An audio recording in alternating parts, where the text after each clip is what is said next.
আসসালামু আলাইকুম বন্ধুগণ, আপনারা কেমন আছেন? নিশ্চয়ই ভালো আছেন। তো আজকে আমি হাজির হয়ে গেলাম নতুন একটা ভিডিও লইয়া। ভিডিওটা হইতাছে 24 রোজায় কি দিয়া ইফতারি করলাম সেটাই এখন আপনাদের লগে শেয়ার করব।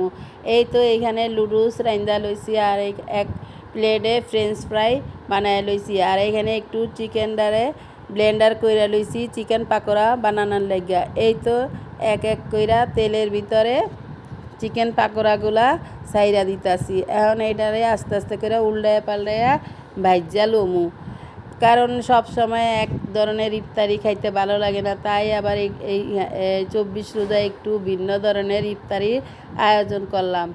চিকেন পাকোড়া, ফ্রেঞ্চ ফ্রাই, লুডুস এইগুলা দিয়া ইফতারি করলাম। এই তো লুডুস রান্না হয়ে গেছে, সব কিছুই বানানো হয়ে গেছে। এখন এইখানে আইনা সাজাইয়া রাখলাম।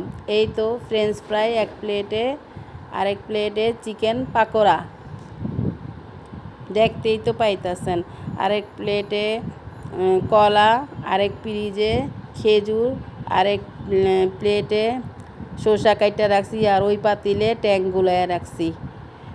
এই তো আমার দারোয়ানের লাগিয়া আবার লুডুসটা বাইরা দিতাছি। দারোয়ানরে আমরা রোজার 1 মাস পর্যন্ত আমাগো লগে ইফতারি করাই। দর্শক, আমার এই ভিডিওটা যদি আপনাকে ভালো লাগে থাকে তাহলে লাইক কমেন্ট শেয়ার করবেন আর সাবস্ক্রাইব করতে ভুলবেন না। আল্লাহ হাফেজ।